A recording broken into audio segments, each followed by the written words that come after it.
This is the Freeheel Life podcast, episode number 67. I'm your host, Josh Madsen, coming at you from the Freeheel Life shop in Salt Lake City, Utah. And it's another Monday.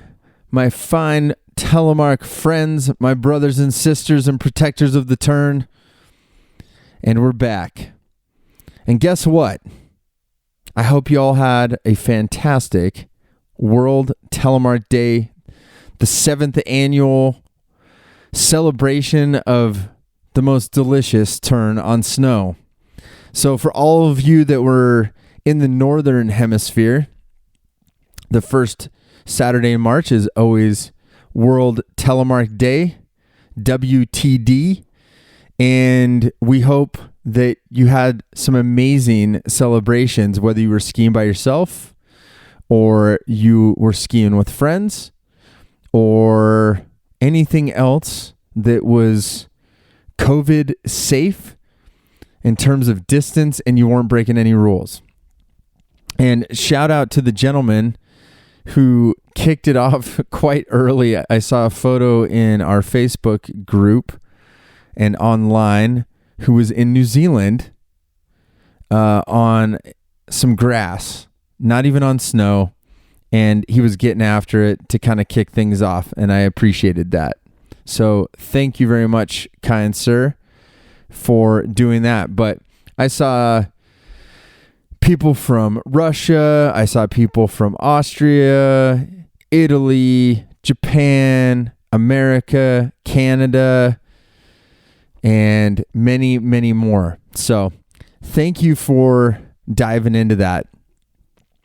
I'm going to be hopefully starting to kind of organize next year now, earlier on. So if you have any questions, I think the best point of contact at this point is hit me up at podcast@freeheellife.com and just put World Telemark Day in the subject line. And I'm going to try and see if we can kind of organize this even a little bit better, just with points of contact for the upcoming year, 2022, and whatnot, since it's fresh in our minds. As far as other news from the shop, we're cranking away. People are still coming into the shop. We've had a really good week this past week. Scarpa boots are in fact on sale, what we have left. So please check those out. Some things are out of stock, but we still have plenty of other stuff, and we're still bringing in used gear, and we're having a great time. So please check it out, freeheellife.com. You can reach out to the team at customer service at freeheellife.com for any questions or things you're looking for or whatnot. So today, my guest has been telemark skiing for 4 decades. He is originally from Illinois, but moved to Utah as a teenager. It was then that he learned how to ski and later started telemark skiing when he was working at the Rustler Lodge at Alta, Utah. He was involved in telemark racing through the famed Groundhog Day Race at Alta Ski Area, the Wasatch Telemark Series, and others around Utah and Colorado. His father of 88 years old also telemark skis, as well as his wife and 2 sons. He started teaching his sons Taylor and Alex to telemark ski around the age of 8 years old, and they still do it today. He and his son Taylor Johnson, a.k.a. Telly Tay, were some of my first customers at Freeheel Life the first year we were open. Please welcome to the podcast, Russell Johnson. All right, Russell, welcome to the podcast. Hello. Hi, Josh. I'm glad you're here. This is really cool. I'm excited to be here. I love talking about telemark. I know. This is this is actually really cool because the way that I met you, I mean, basically you kind of have brought Telly Tay into the Freeheel Life fold because you guys came. I want to kind of hear the story from your end about how you guys ended up actually showing up at the shop, because this is how we met. It was a sticker. We saw a Freeheel Life sticker. Huh. And up at Alta, and I don't recall Yeah, I think we just randomly saw the sticker. And so Tay's like, what's that? And we looked it up and like, wow, that's a ski shop. And it's, 3 blocks from where we're working right now. Let's go there at lunch. Yep. Because Tay was working at my office at the time. Yep. And whoosh, we came over here at lunch, and I think we stayed here probably at least an hour. Yep. Just talking. Yeah, because literally that first year, there was time to talk for hours. Yeah. Because nobody knew we were here. I mean, it was really bizarre. Right. I think about that that would have been 2014, and yeah, I mean, I was probably here by myself, or it was Ashley was here, and I mean, we always joke around, I was literally sitting around sewing patches on hats, and we didn't even have ski boots that year. Yeah. I mean, it was pretty bare. But you were a Telemark ski shop, and we were like, this is so cool. And was it even that week that Taylor said, I want to work here?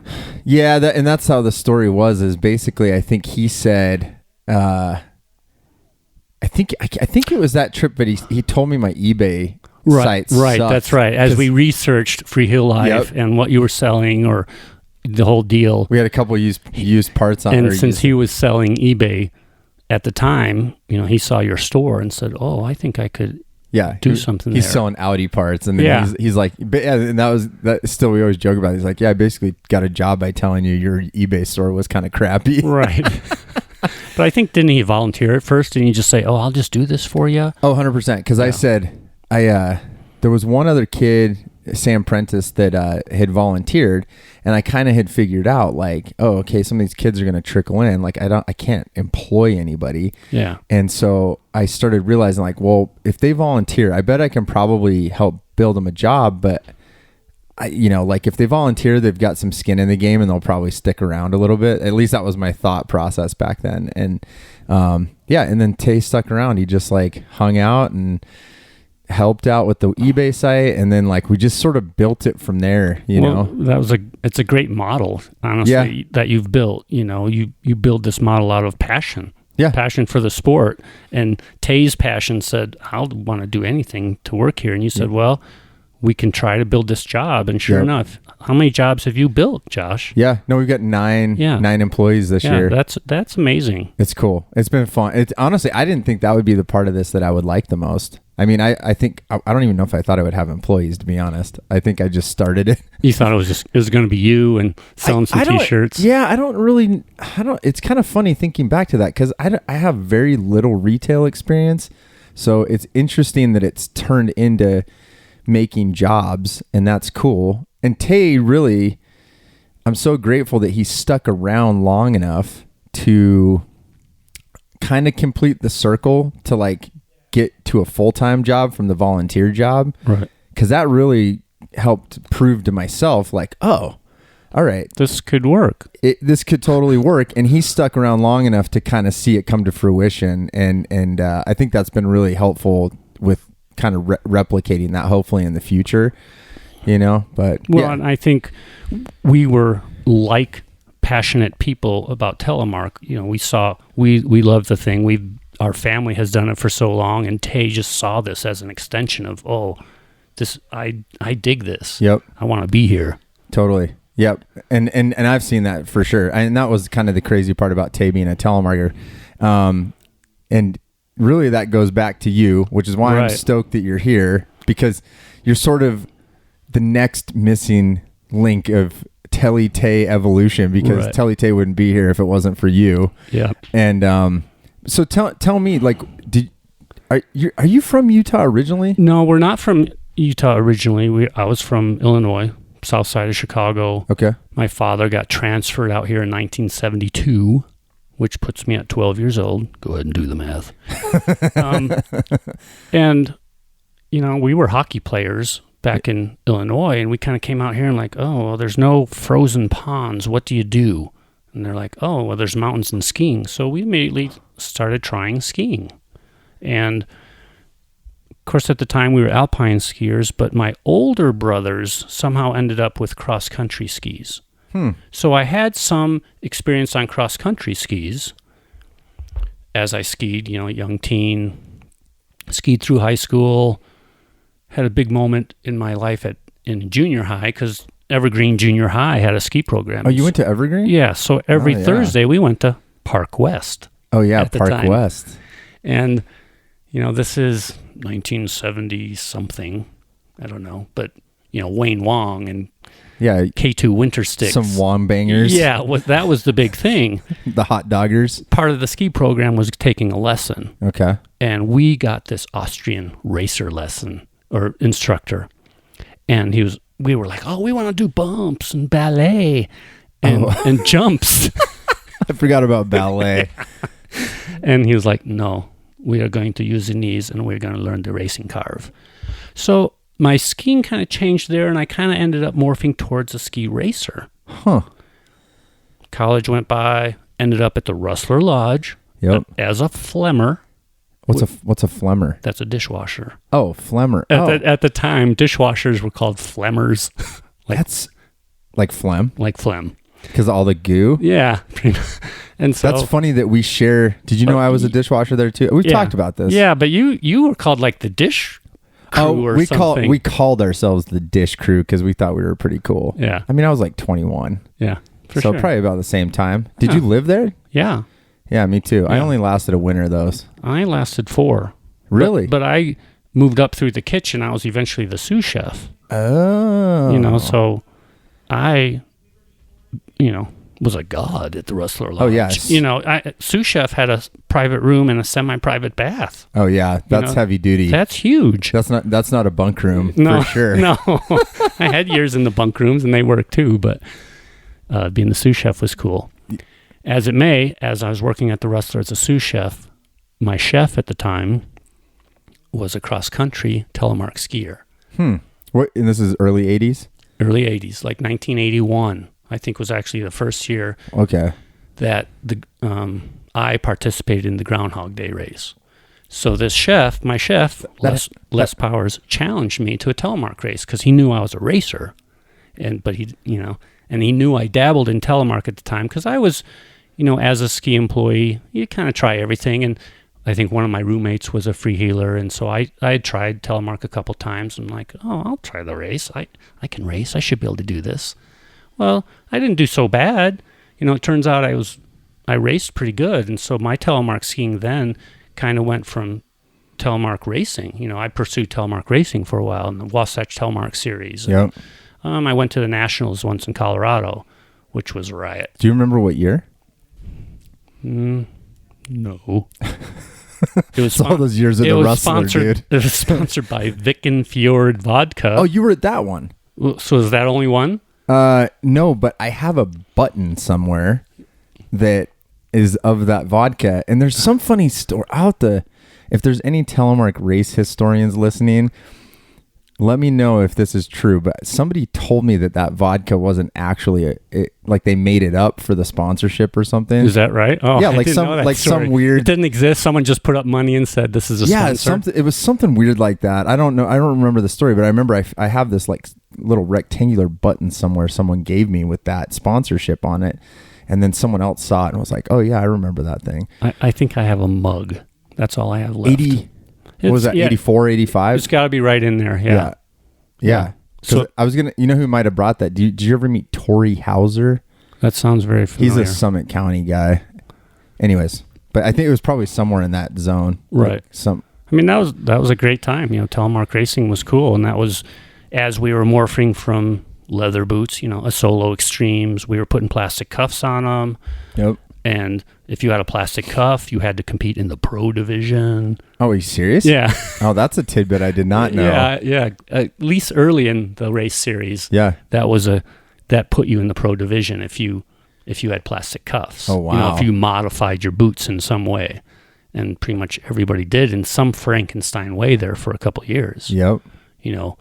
Either just cutting off an alpine upper cuff and somehow attaching that to your heel, or some people made cuffs out of plastic buckets. Yep. There was all kinds of things. Wow. So, Les Powers or that race at Groundhog Day really got me into telemark, and then I kept racing, and with freeheel, powder is the hardest thing to challenge. I was a great alpine or groom skier, but powder took me years.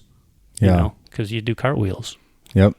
So especially on that gear. Yeah. But I mean, so 81 was my first Telemark race experience. You know, by 82, I was full tele. And so I've been Telemark since 1982. Wow. You never went back? Never went back. Oh, that's cool. Yeah.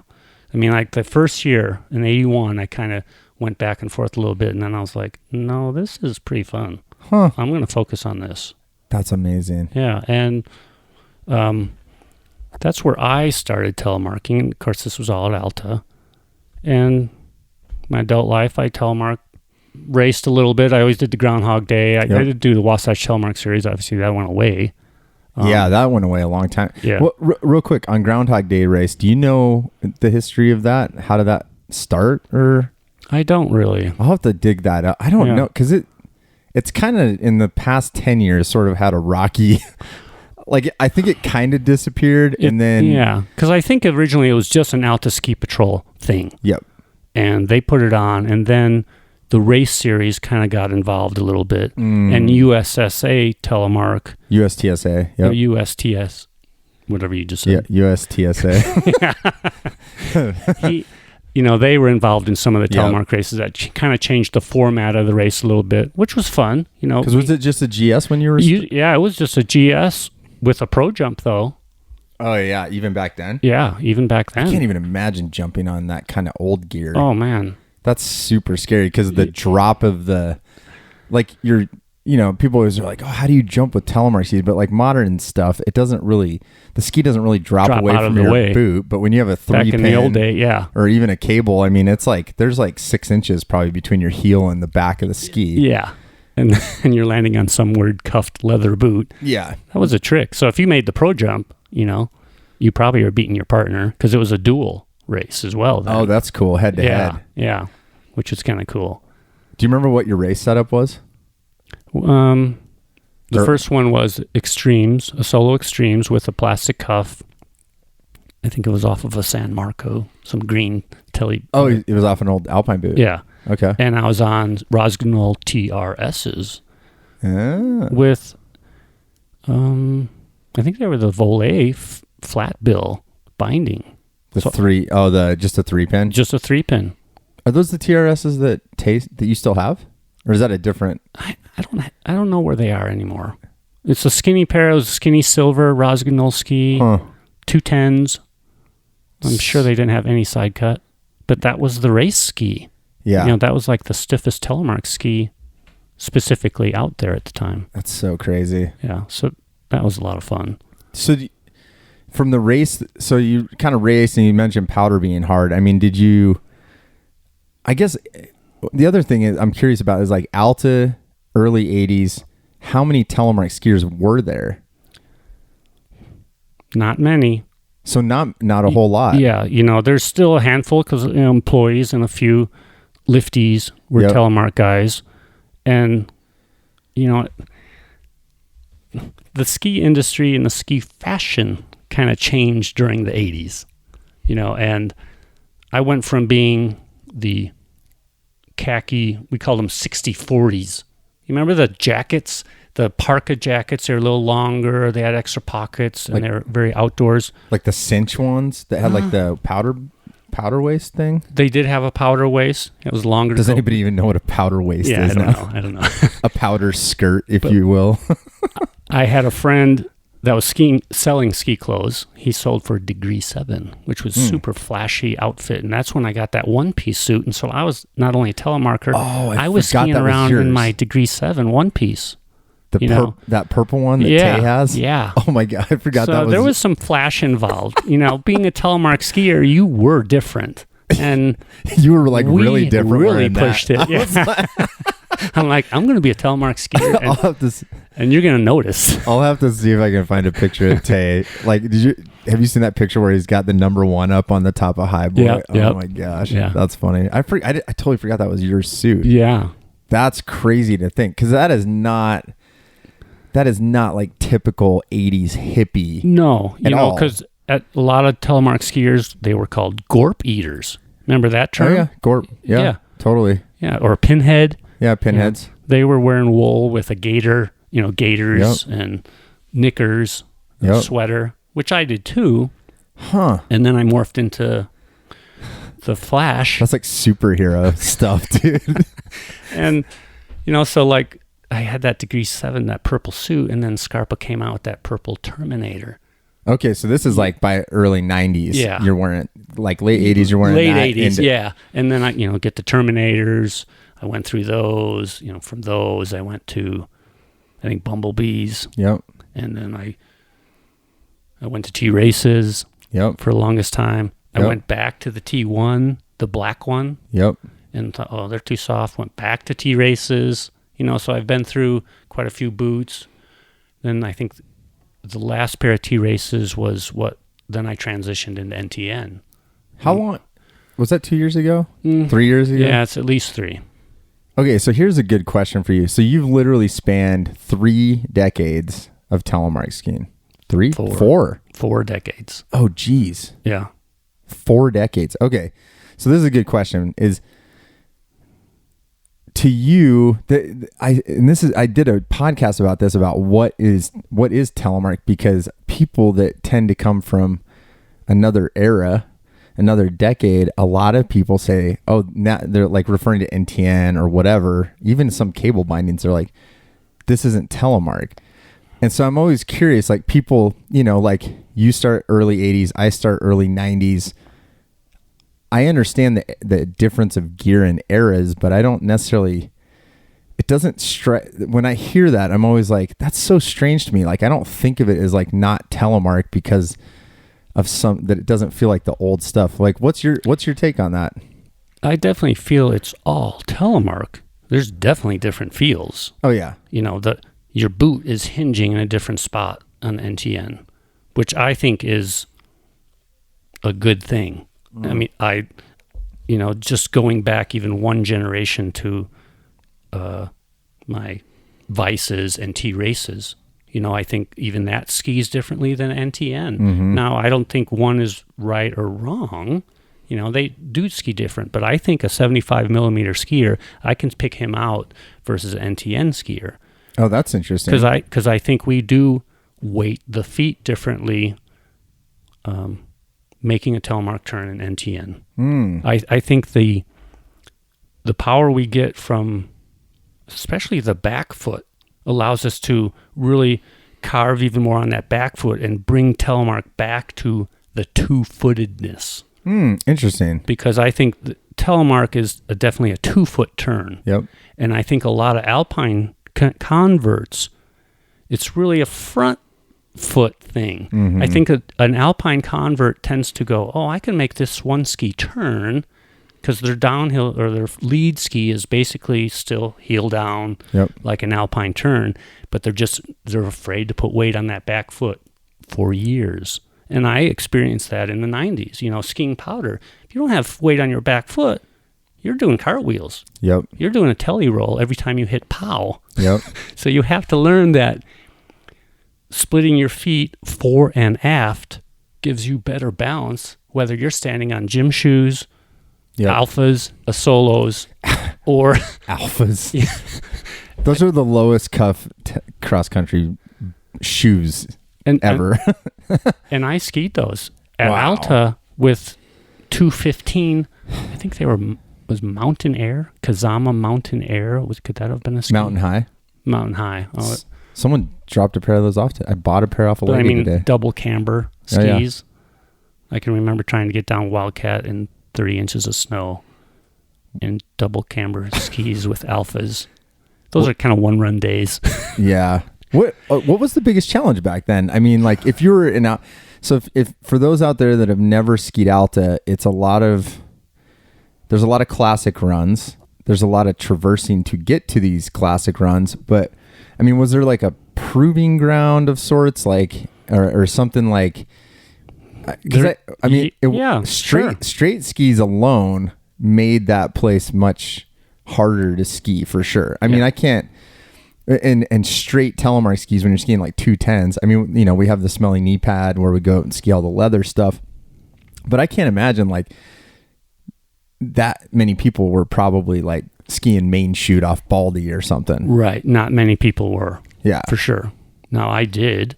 Yeah. I know I did on So you did leathers. back in the 80s? Yeah. That's pretty cool. Yeah.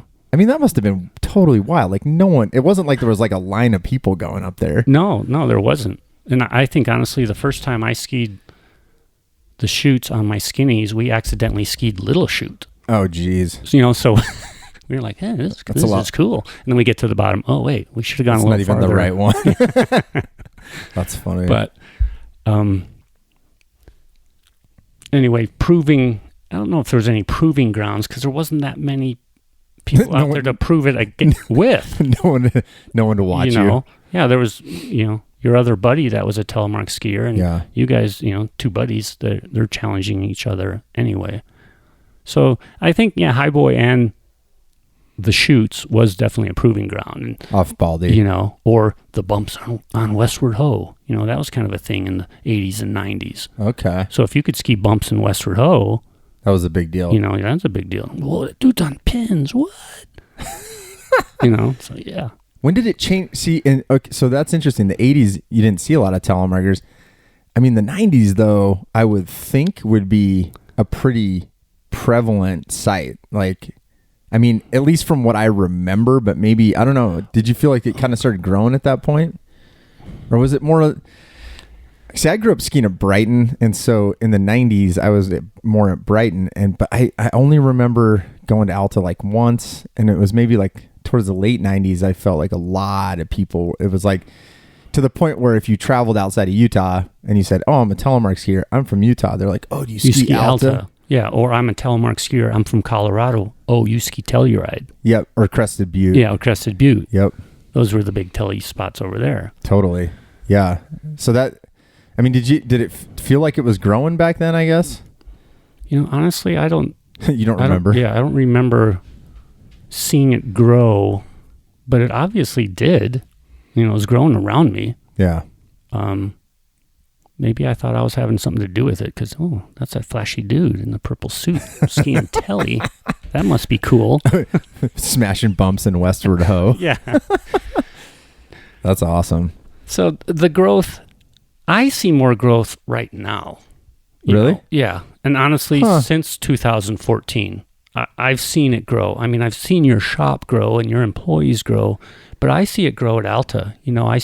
Seeing kids like T2 and Miles and Wyatt, just seeing that demographic killing it on telemark skis. Oh, yeah.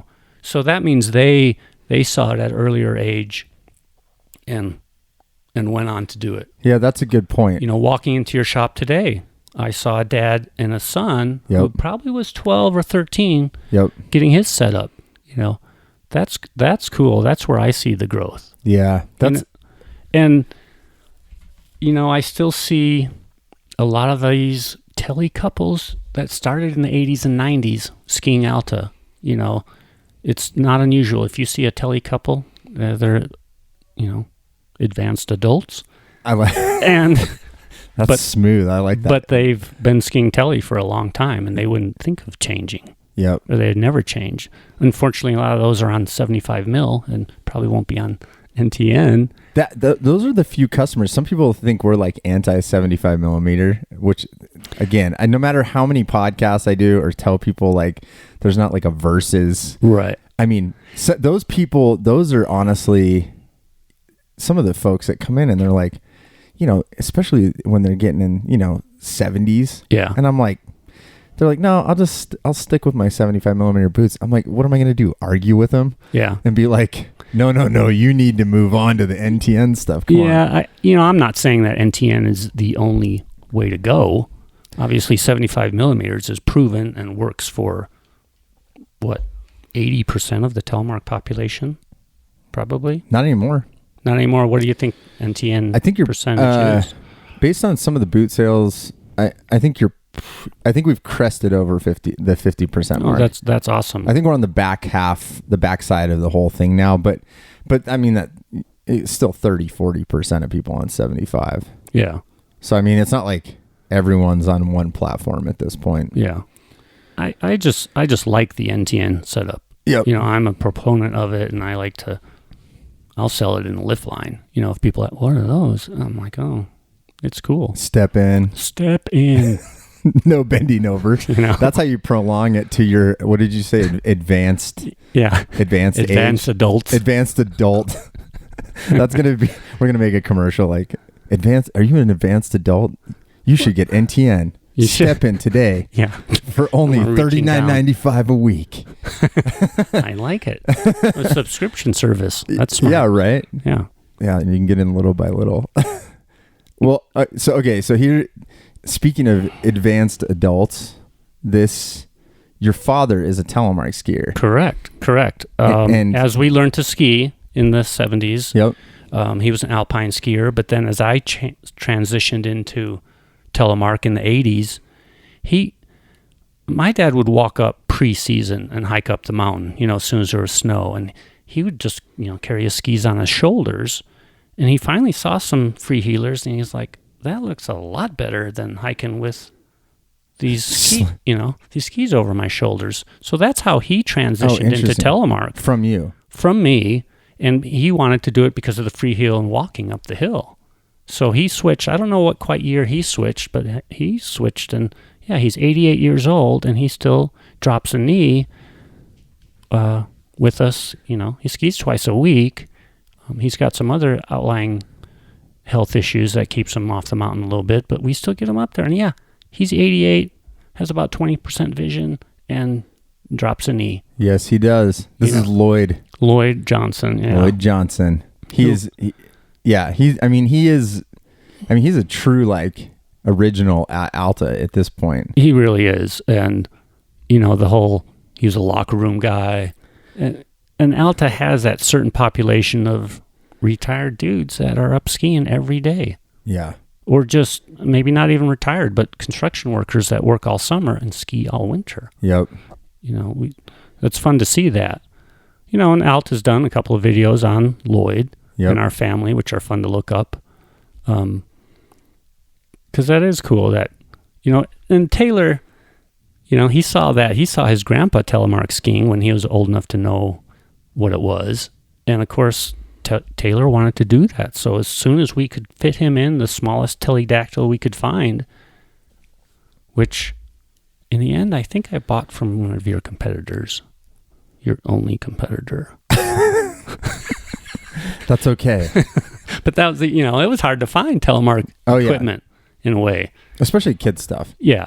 I think it always has. And it's funny because it's not, those teledactyl boots are such a great idea. So great. But I think a lot of, and I'm glad we'll come back to Lloyd because I think that's a great story. But just because you're talking about getting Taylor into, he was like 8 or something. Yeah. I think that was the year that his foot was big enough to swim around in a 20. It's a 19. A 19, okay. Yeah. So it's like kids 12 or something like that. Yeah. Yeah. So, this is the thing with parents is a lot of people think you can't put a kid on freeheel gear. Yeah.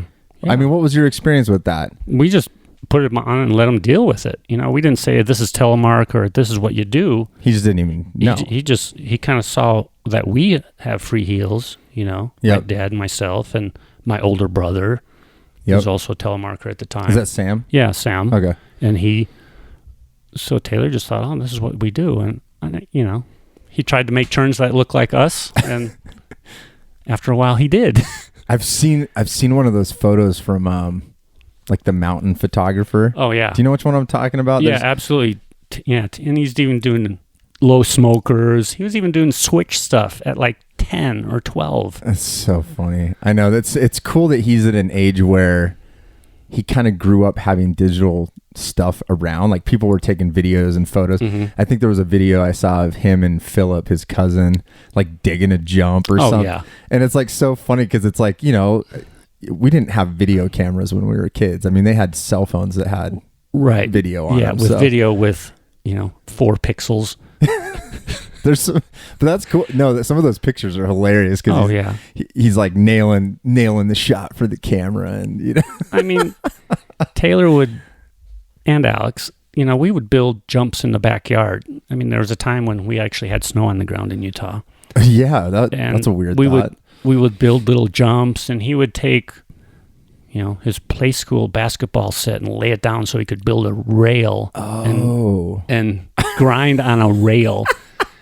He even would force Alex, come out here and shoot this video. He'd make Alex stand out there and shoot the video. Oh, that's awesome. Yeah. Oh my gosh. So, and even Taylor as a toddler, we would, Janet and I, my wife, would do the ski thing where, one parent sits in the grill with the kid, one parent goes skiing. Well, Taylor had these little, I think they were pink actually, these pink little cross-country skis that were probably 2 feet long that just went over the top of your boot. And we would just put him on those, and he had a little plastic shovel, and he would just walk around and dig holes in the snow. So Taylor was actually walking free heel the whole time. Probably, at 2 or even, I don't know, maybe 18 months, Wow. So he actually had that in his brain. Yeah. And my son Alex, who's your shipping guy. Yep.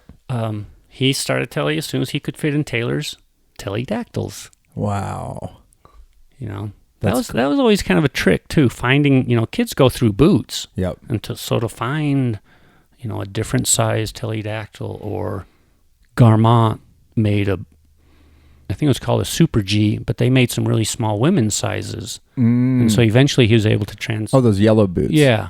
Yep. And get into those. And those got passed on to, they're back here now, but Dylan Bellantino was wearing them. Yeah. See, that's cool. Yeah. No, it's super cool to see that, because it was like, you'd gotten Tay into it, and then he was able to pass it on to another young kid, and I think he's like 12 now, maybe 11. And he's ripping it. Yeah, totally. Yeah. I mean, that's what's so interesting is there's this dilemma where I really feel like if more kids had the opportunity to do it at that age, like you said, you're not even defining it. You're not saying, hey, you're going to be a telemarker. It's just like they're going to make alpine turns most of the time anyways. Yeah. Especially at the beginning. And it's just a little easier to walk around on. Yep. Yeah, the shuffle's a lot easier because they're not, your heel's not attached. So and I think that's part of the allure of telemark to me, is that having your heel free is a more natural movement. Yep. To me. I think holding your heel down seems kind of limiting to me. I want not necessarily just to make the telemark, but just to walk. Yep. Just moving is easier with that heel up. Yep. And so I've always thought that was kind of fun telemark, that my boot is only mystically or mysteriously attached at the toe. Yep.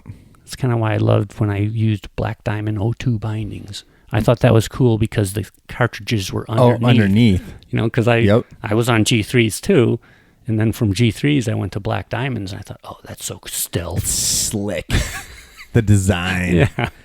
Oh, man. That's cool. I like talking about the kid thing too. And it's good to get parents' perspective, because I feel like that's such a great way to get kids into it. And there's just not enough. And I think a lot of it's access to gear. Like we talk about that. I mean, it's a struggle, and you're not going to buy the gear. I mean, we do a kids rental program here, and I think that's just continuing to get more traction, because people realize like, hey, I can trade the boot in. There's not the risk factor of, either having to get a boot too big and stuff like paper in the front of them to fit, or, so they grow into them and they can actually trade it in. But I think that's a big part of the future too. You can't, not every kid's going to keep doing it, but it's cool to see a lot of them, like you said, like, these young kids here are now all skiing together. Yeah. And then that makes it cool too, because people are like, look at those guys. Oh yeah. It's crazy. It's like this whole other generation. Like I go up there and I'm like, you guys are crazy. They're all like running around, like, I mean, so we're recording this a day before World Telemark Day, and I mean, tomorrow it's gonna be nuts. I know there's gonna be like 30 people just running around like crazy, right. And that's the coolest thing ever, because then everyone's like, I thought telemarkers were dead. Yeah, this is wild. Yeah, no, we're out there. No, I love that. So, are you gonna be there tomorrow? Yeah, absolutely. Perfect. Yeah, and I'll bring Grandpa Lloyd up there as well. Awesome. Yeah. So, well, back to Lloyd real quick, because one thing I was going to ask you about Lloyd, he wrote a book. He did. I need to find a copy. Well, is it even in print anymore? No, it's not. They're all sold out, and our family is talking about a reprint because so many people ask about it. But he wrote a book called The Perfect Turn about his experience moving to Utah, finding Alta, and finding skiing. Huh. And so he wrote about that experience and wrote about some of the history at Alta that he learned and some of the mining history and how the ski resort started. So it's a fun little book, and a lot of people do ask about it. I think there is one copy either on Amazon or eBay, but it's $150. Really? Yeah. Wow. Yeah. It should be a collector's item. $7.95 paperback, but somehow the last time I looked, I don't remember when it was, but I could find one copy, but no one wants to pay that. But it was a fun book. What do you think I'm always really inspired by Lloyd. I mean, what do you think 88, you said? Yeah. I mean,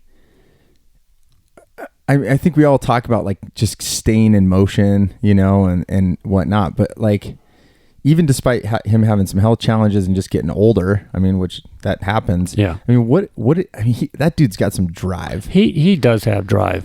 My dad was an endurance runner.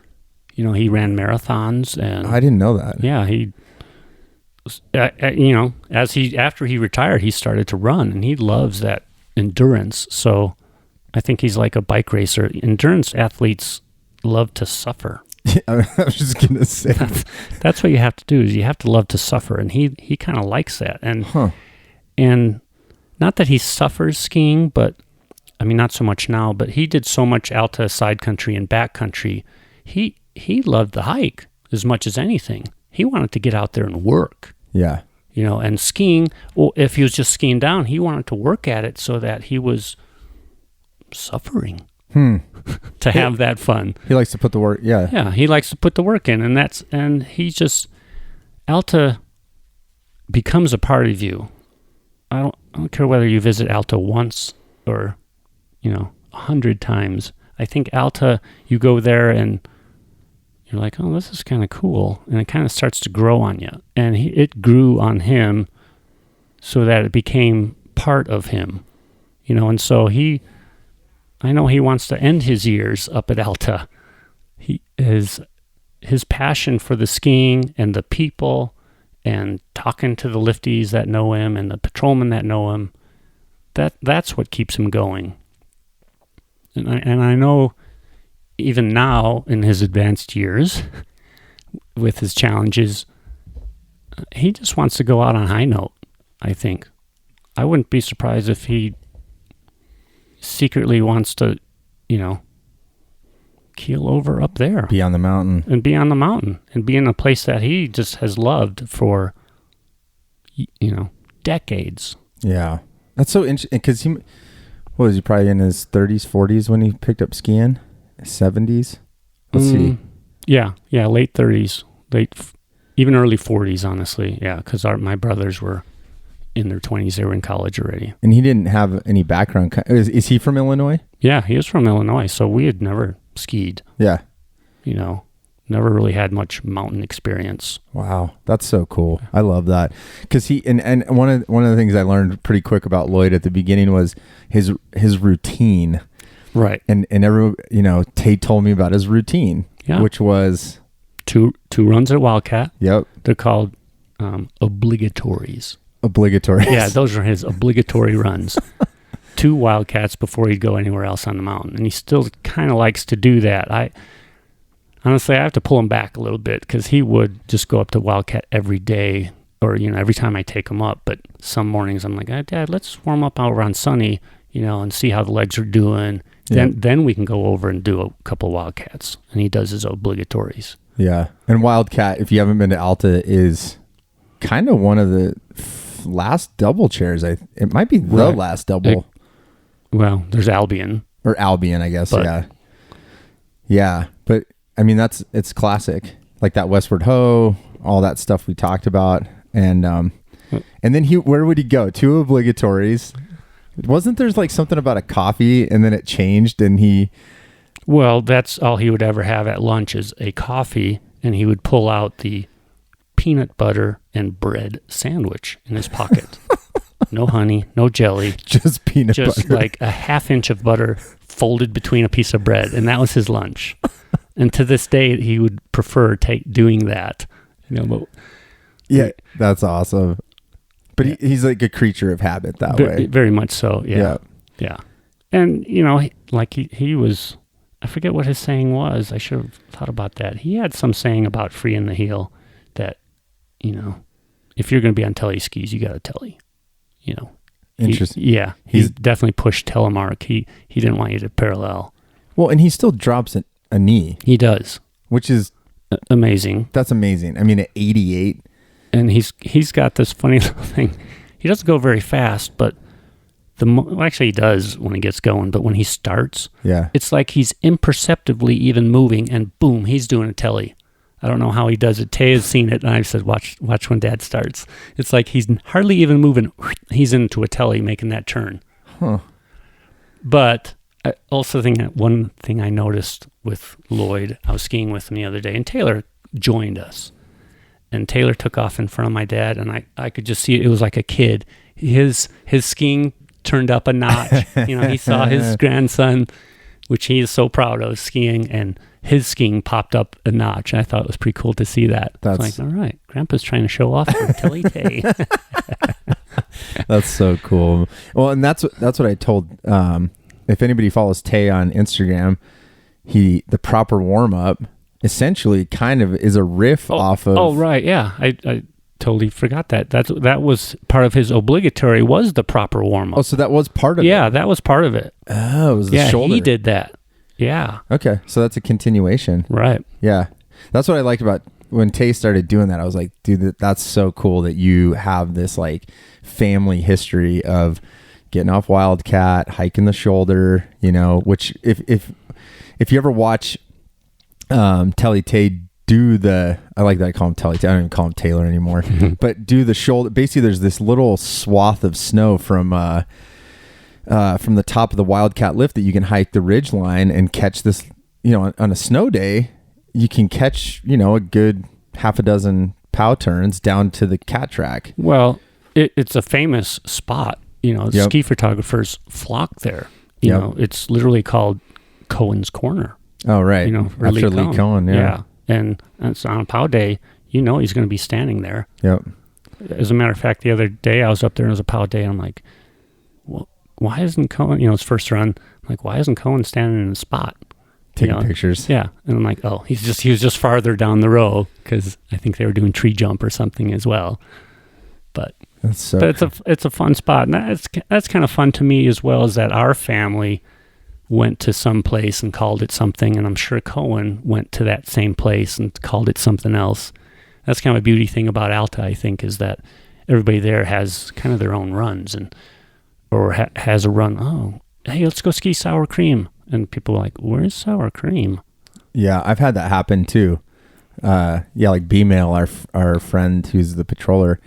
Yeah, I mean, he'll take us somewhere, and I'm not good with names anyways. I never look at the map, but yeah, I'm like, where is that thing? And they're like, oh, some people call it this other thing, and you're like, oh, all right. Well, as far as naming runs, I purchased one of those Alta Ski Patrolman posters that is supposed to list all the patrol names of all the runs. Yep. And we're going to mount it up on a foam core, and as our families get back together after this pandemic, we're going to start labeling our own runs and, writing over the top saying, oh, where's sour cream? Oh, it's right here. And we're going to fill in where sour cream is. That's amazing. Or where's proper warm-up? Oh, it's right here. Yep. And I thought that'd be a fun idea for our family. The Johnson family Alta map. Yeah. That would be pretty funny. You got like an alternate universe that you can... Which I'm sure everybody does. Sure. Sure. Yeah. Because some people ski Mambo and some people ski Mambo. Oh, yeah. There you go. Depending where you're from. Right. The dialect. Yeah. That's like, that actually reminds me that you immediately know if someone's not from Utah if they say Alta. Yeah. You're like, what? Alta? Alta. Just so you guys know out there, if you come visit us and you say, let's go ski Alta, we're all going to know that you're not from here. Yeah. Yeah. I've wondered that too. I mean, altitude. Oh, there you go. I was thinking that. I mean, if you speak like a Latin-based language, Alta, I'd give it to you. Yeah. You'd say Alta, like you're a Spanish speaker. Perhaps Nordic. You know? Alta. The Norwegians might say Alta. Or you're Austrian. The Norwegian tip or quick Norwegian talk. I like how you were differentiating the Telemark region turn versus the Christiana. Don't you think we should just call it the Christiana turn? Yeah. Yeah, we should. Why not? Yeah, if we're calling it the Telemark turn, you know. I totally agree. Alpine is more of a location than a turn. Shouldn't it, originally, if skiing started there, yeah, it should be called a Christie or a Stem Christie. I actually got a guy wrote in about that, actually. It was really interesting. He was kind of, he thought, not about that episode, but I used that episode in my defense. Right. Because he said that I kept making fun of P turns, meaning parallel turns. Oh, yeah. And I had to, which I thought was common in the telemark culture, that like it kind of like you said, like Lloyd's going to call you out if you make a P turn. Yeah. You know, it's like, you know, but I always feel like that's a joke because we kind of all know that we're probably making parallel turns at some point, because you're having sort of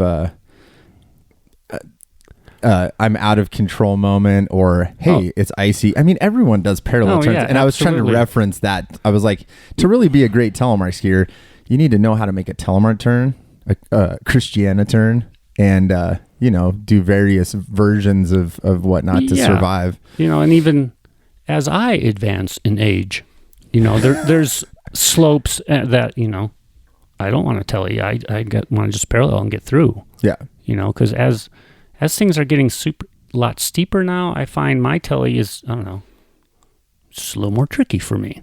For sure. But I've been doing it long enough. I'm like, I can do a few parallels.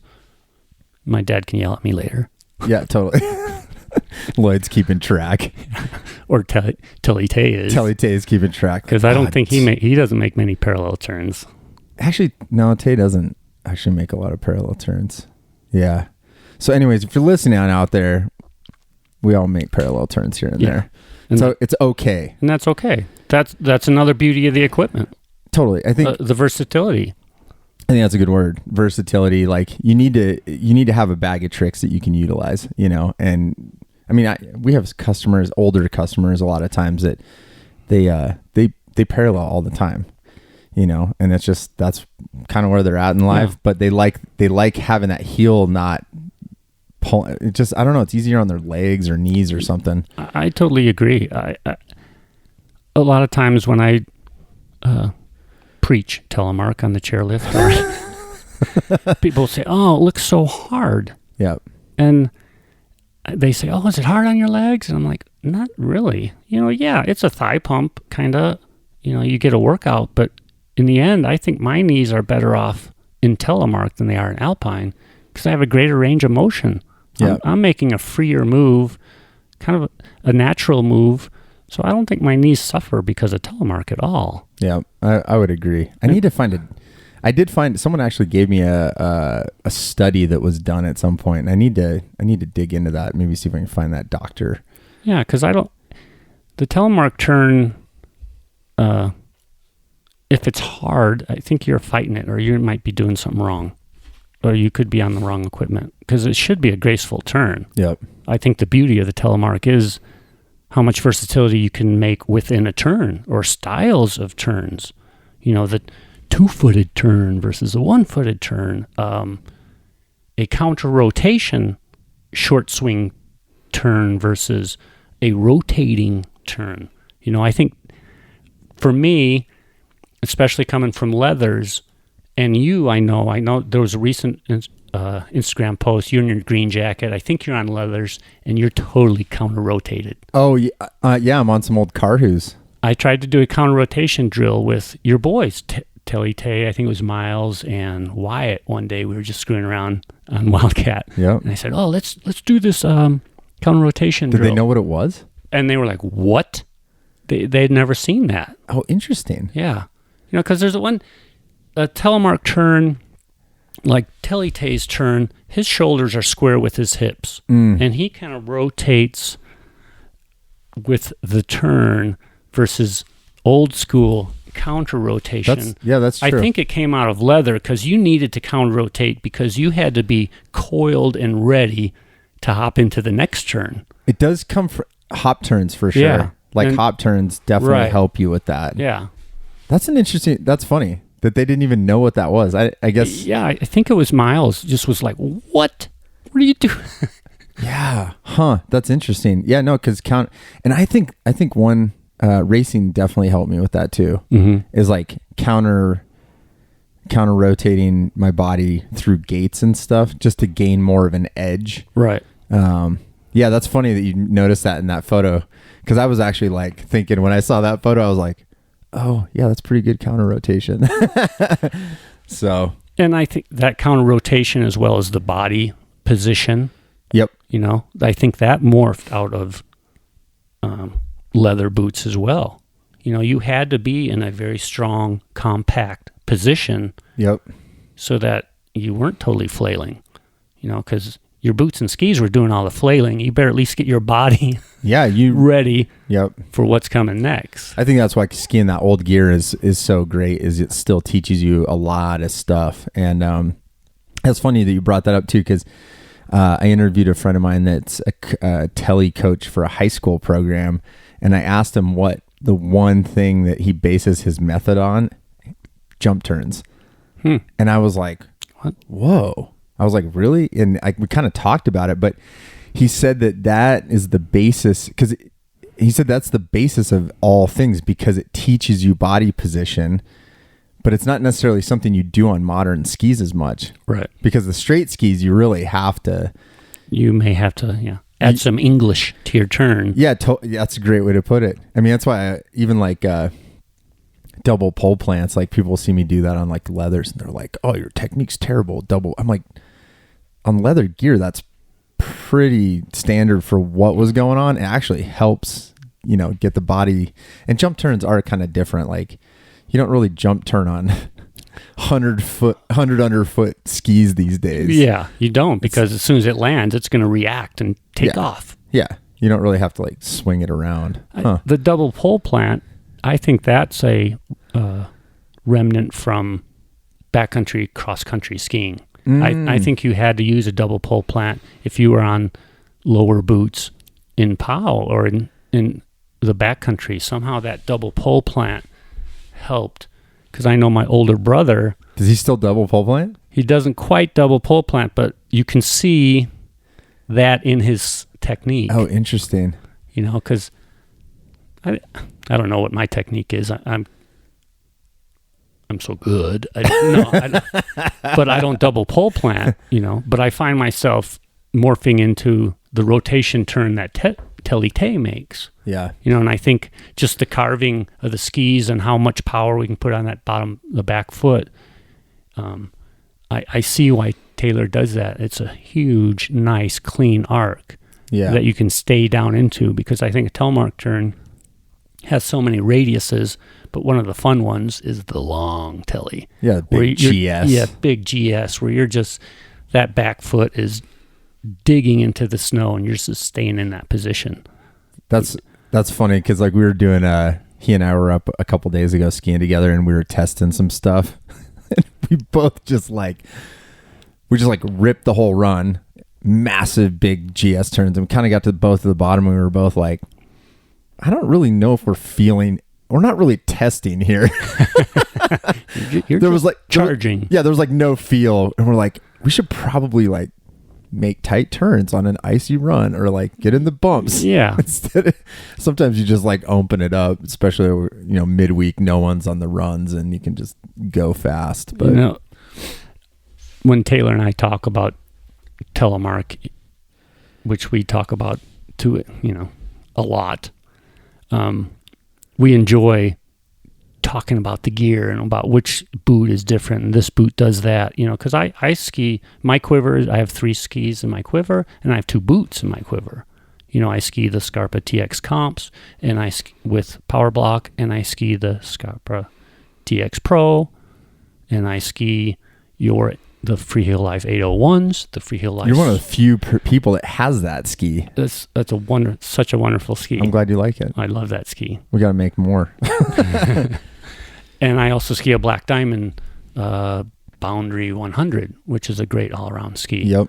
So, my quiver, sometimes I put a TX Pro and I ski my 801s, or I put my comps on my Switchblades. Oh, yeah. And that's one thing I love about the sport is how different it can be. Do you like stiffer setups for like groomer days? Yeah, absolutely. And softer setups for powder days? Yeah. I think that works a little easier for me. And sometimes, my knees and joints, a stiffer boot at my age, I feel it in my knees and ankles the next day. So I can't be on those boots all the time. Yeah. Even though the TX Comp is probably my favorite Telemark boot of all time because it just drives, For those big GS turns. Oh, yeah. Yeah. No, that's a, man, we again, when we were out skiing the other day, we had a ton of talk about stiff boots and soft boots. And I think when we started the shop, like when Tay first started working here, we were like stiff, stiff springs, stiff binding, stiff boots. And I think we've kind of started realizing, especially me, I mean, Taylor skis that setup like power blocks, which means no walk mode, no cuff motion at all. I mean, it's very resort-esque, but I think I started realizing the softer boots made quicker turns and like bumps and trees, all that stuff a lot easier when I wasn't just railing GS Super G style turns. Right. So and especially very snow conditions, I think a softer boot, allows you to just kind of ride and let the terrain happen. And they're certainly comfortable. Both boots are comfortable, but the TX Pros are like slippers compared to my comps. And do you like having, as someone who, I mean, that's a Utah thing for sure, like having a quiver. Yeah. Like, which boot am I going to do today? Like, I mean, actually, here's a good question. What do you feel like is missing is anything missing from your quiver? Like if you could make a certain boot or ski or binding, I mean, you're talking 4 decades of experience. Right. Like each, since I have, my quiver goes from Switchblades, which are almost a race ski. Yeah, that was the first, that was one of the first skis we made, and that was like 9,500 foot, and like, it's basically like a vocal mantra. Yeah. Something like that. I mean, that ski goes fast and is demanding. Yeah. But it turns, you put that on edge, it turns just wherever. Yeah. It's a great ski, but that's definitely my quicker side to side, more racy, hard groom snow day. Yep. If it's variable conditions, I like my Black Diamond ski. That's got a great early rise tip that seems to deal with mashed potatoes pretty good. And it's 100 underfoot. That's a great width for me. But then my 801 is probably the best powder ski I've ever had. So if I know I'm going to get some fresh tracks, I want to be on that 801. Yep. It's a little fatter. That ski doesn't have much of a early rise tip. It's got a soft tip, but it still engages at the tip and the tail, which I think is a great attribute of a ski. So even if it's soft and a little bit fatter, I engage that ski into the curve or the turn. It's there. Yeah. Might be a soft ski, might be a little bit fat, but it's carving. Yep. I love that ski. That's awesome. Yeah, and I guess I didn't even bring this up. You're not really a backcountry skier. I'm really not. I skinned a handful of times, like when the pandemic hit. Right. The snow was still laying there, so I skinned up to the resort a couple times. And it seems like every fall I go, I'm going to get a pack and I want a transceiver, and I want to do this, but then I go to an avalanche class and I'm like, I'll let somebody else do the control work, and I'm okay with skiing what I get at Alta. Well, and that's it. I hadn't really thought about it, but that's interesting because Taylor and I come from a similar background too, where like we grew up resort telemark skiers, and I think it's total blessing in disguise. You guys walked into the shop, by the way. So thank you for teaching your kid to telemark. But I mean, I think that's what's been good for our shop too, is we can backcountry ski. We do, but we're really trying to push telemark, and inbounds is great. And there's so many opportunities for people, whether it's a young kid, you're not going to hand a kid a transceiver. I've always said that. I'm like, you want to grow telemark, get youth into it. And you're not like, hey, 12-year-old kid, here's your beacon shovel probe. See you in this afternoon. I mean, no parent's going to do that, but they can learn in the resort. And I think you're like a lot of people like me. Sometimes I don't have enough time to go hike for a whole day. Yeah. And I can go rip laps for half a day and have a lot of fun. So yeah, I like the turn. Right. So, I like going downhill. Yep. There's times when I like to walk up. I don't like to suffer that much. You're not like Lloyd. Dad, yeah, he's already skinned up the road a couple times this season. I love that. Just to skin.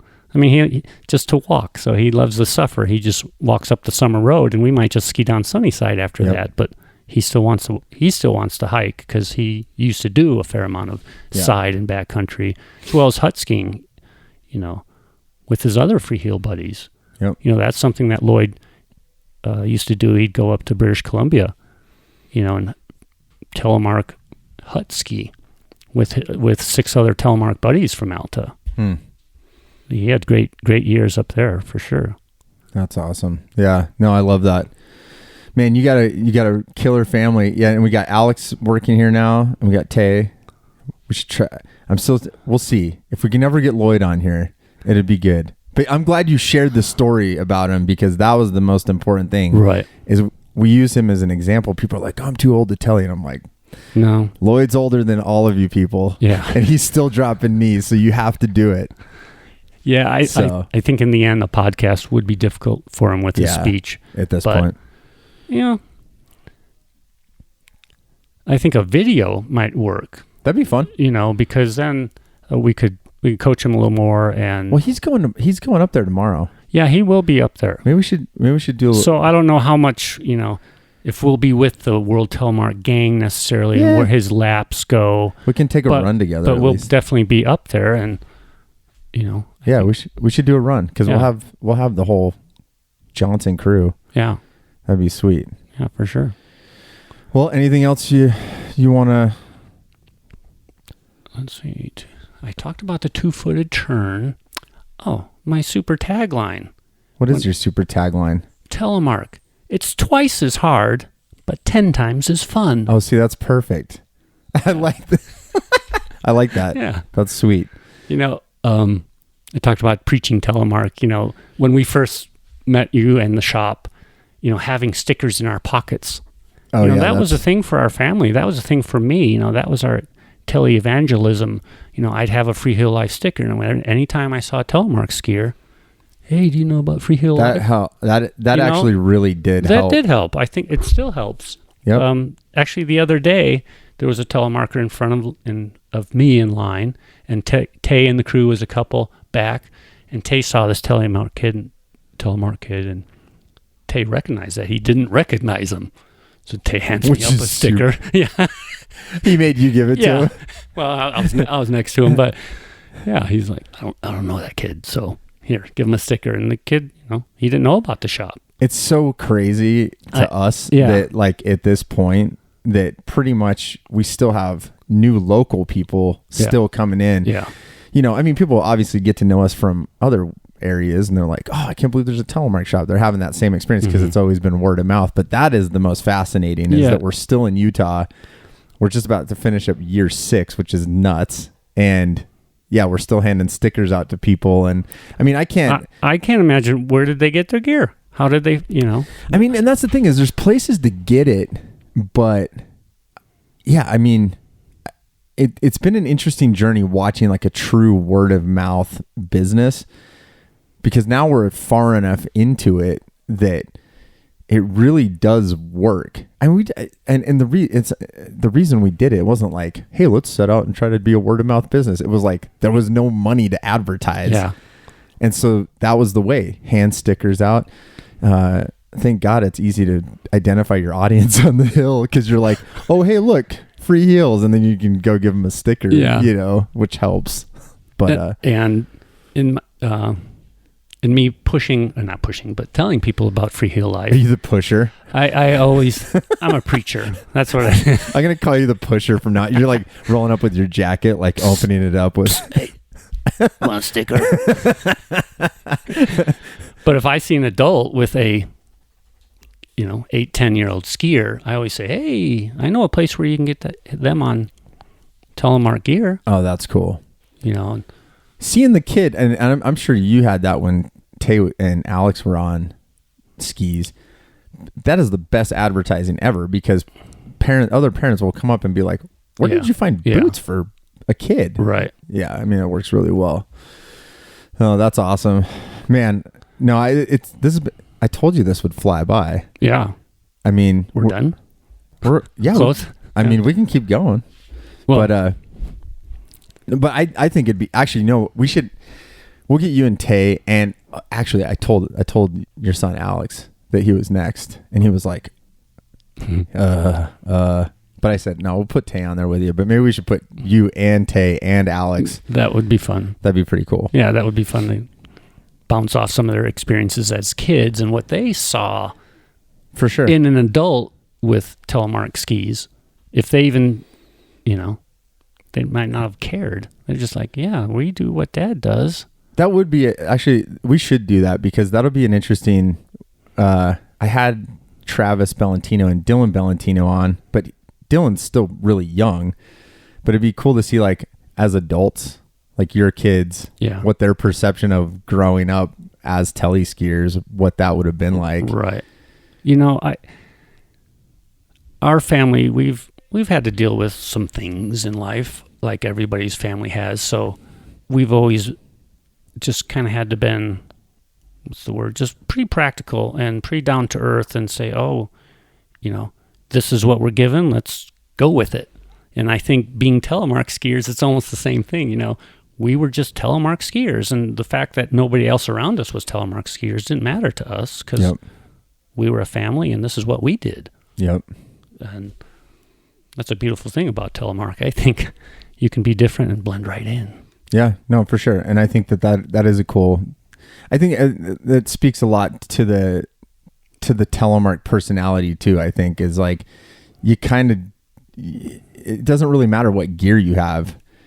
I mean, even if you start on NTN or you start on leather boots, like, it's pretty much going to be hard for every. You have to be someone that's you're willing to put a little work in, like we've been talking about with Lloyd and you and the kids, and I mean, everyone has to do the same amount of work, and I think that's a cool trait and a good value system that kind of goes with it, and it's never ending to get better. That's the other beauty of telemark, because every day you get on those skis, the turn might feel a little different. Yep. Some days I go up there and go, what am I doing? Until my two-footedness kicks back in, I'm like, oh yeah, that's where I got to keep the weight. Bam, and you're shredding. No, for sure. And every day is a little different, like a sport like golf or something. You might hit one good one, but the next one might not be good. Yep. You may make one great telemark turn, but the next one might be kind of goofy. Yep. And skiing with other, like tomorrow or I think I'm like Lloyd, like I go out and ski with these guys. I mean, it's iron sharpens iron still, I'm in my 40s now, and then I go out, you got like a 19-year-old kid.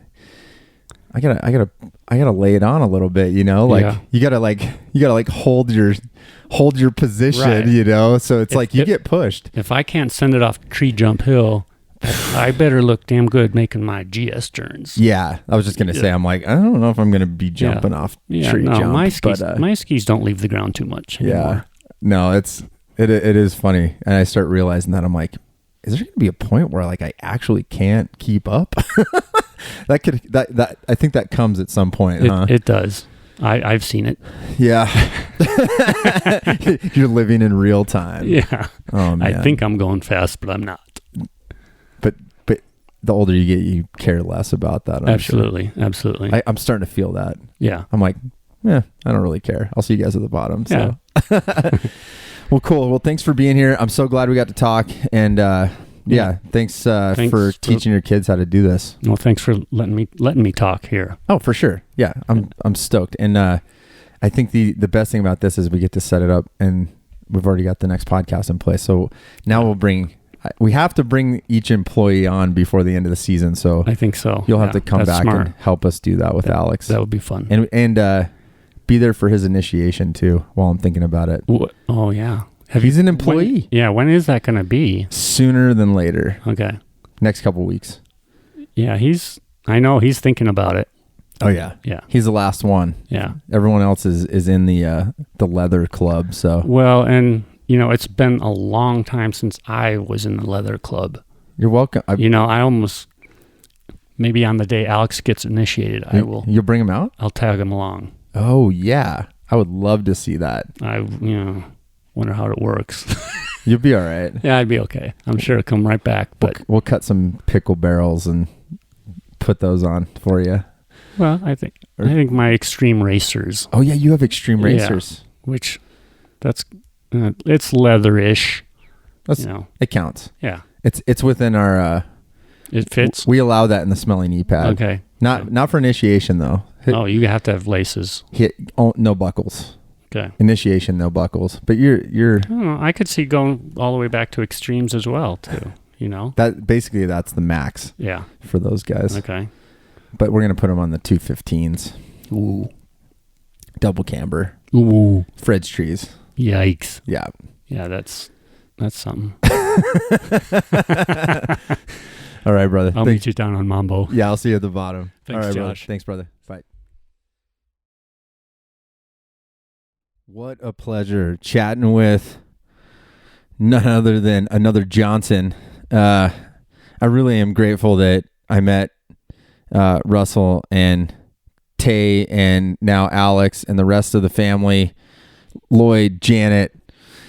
The list goes on. It's great conversation. And I always love talking to these parents that started their kids telemarking at an early age. And I think it's a really good insight. It's usually the same story too, is, kids are stoked. They don't really notice. It's not like something you have to be an expert alpine skier in order to accomplish. So I love digging into that. And then obviously the Lloyd stuff. I love that. I hope I'm dropping knees at 88. That is not an easy task. And I hope that I have the drive and the physical abilities, if I make it that long, to be able to do that. So really psyched that Russell could take the time to chat, and hopefully we'll have him back when we get Alex and Tay. And I think we'll just start adding like a Johnson family member one by one as we kind of keep going along. So thanks for listening, everybody. How you can support us if you want to do a little bit of extra. You can always support our content by making a donation of your choice to paypal.me/Freeheel Life. And as always, we would love for you to shop with the Freeheel Life. Freeheellife.com for all your telemark needs. Like we said, Scarpa boots are on sale right now. There's a couple other sale items, and we are on the backside, so to speak, of the telemark ski season for 2020, 2021. And so we are going to need to get all of this stuff out of here. There's used gear, new gear, and get it while it's hot. So you can always reach our team at customer service at freeheellife.com for any of your questions, needs, help getting into telemark, help with breakages, whatnot. New articles. Keep an eye on telemarkskier.com. Got some fun stuff coming up with that. And you can always find little communities. We've got the Facebook forum, Facebook group under Freeheel Life. You can check that out. You can email me directly at podcast@freeheellife.com. Let me know how I'm doing. Let me know if you like the episodes. If you got someone on the radar that you think I need to talk to, I am always available to take those emails, and love hearing from you guys and gals out there, and really appreciate the support. Another one in the books, and I'll see you guys next Monday. Thank you for listening. And until next week, spread telemark always, my friends.